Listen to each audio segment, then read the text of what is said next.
Совсем недавно, дорогие друзья, мы с вами говорили об умных грядках и разобрались в их удобстве. Это видео вы можете посмотреть, пройдя по ссылке вверху. Сегодня мы узнаем самые распространенные и популярные у садоводов грядки, а также перечислим их недостатки и достоинства. Начнем с того, что на первом этапе необходимо определиться, чем мы будем грядку огораживать. Существуют различные варианты, и сейчас мы с вами их разберем.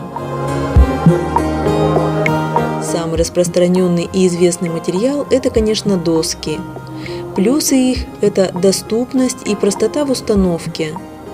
Минусы – недолговечность.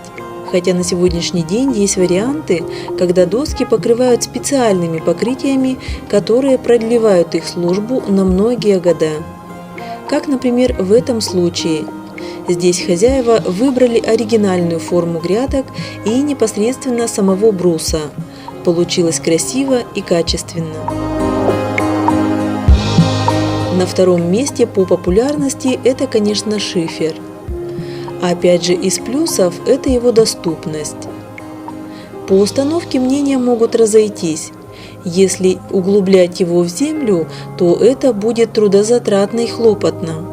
В случае же монтажа его на поверхности земли работать будет легче. Из минусов недостаток в том, что материал довольно хрупкий, и когда ломается, грядка становится не очень привлекательна. Следующий вариант – это заливные грядки из бетона или камня. Это мои любимые. Именно их я хотела в свое время сделать у себя на огороде. К плюсам можно отнести первое – их долговечность.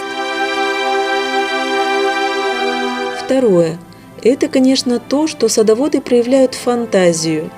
И это позволяет сделать очень оригинальный дизайн сада и огорода. Третье. Они надежны в использовании. Даже если появляются трещины, то сама грядка довольно долго служит даже с такими дефектами. Минусы. Первое. Дорогая установка и материалы. Второе. Довольно энергозатратное при изготовлении. Третье.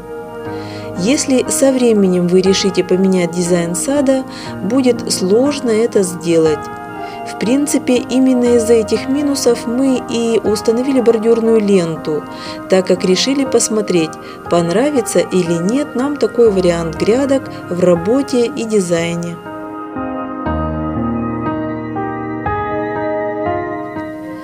Из своего опыта могу сказать, что не жалею, что не стала устанавливать сразу такие заливные грядки, так как уже на второй год начались изменения и перепланировка огорода.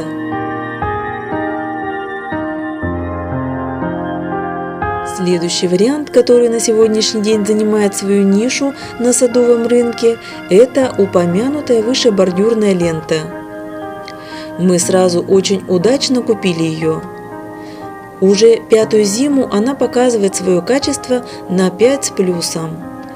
Гибкая и холодоустойчивая. Но на рынке сегодня так много лент, что у садоводов глаза просто разбегаются. Каждый производитель утверждает, что качество ленты хорошее.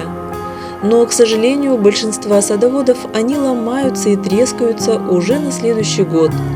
А цена, надо сказать, часто завышена и того не стоит.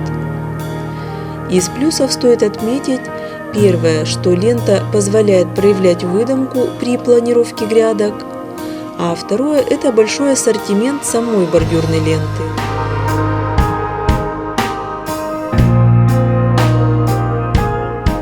Из минусов это то, что установка ее довольно трудозатратная, в том случае, если вы ее будете углублять в землю, и найти качественную ленту сложно. Еще к минусам можно отнести и цену. Следующий вариант – это грядки, которые продают в виде конструкторов. Плюсы этих грядок – это то, что если вы приобретете такой вариант у надежного производителя, то собрать ее будет несложно. Второе, если материал, из которого делается сама грядка, будет качественный, то прослужит она долговечно. К минусам можно отнести цену. Ну вот, дорогие друзья, мы перечислили самые распространенные грядки. Надеюсь, вы выбрали наиболее подходящий для себя вариант, и это поможет сделать ваш сад уютный и наиболее удобный. Ведь работа на огороде должна приносить не только урожай, но и моральное удовлетворение. Подписывайтесь на наш канал, ставьте лайк. До встречи!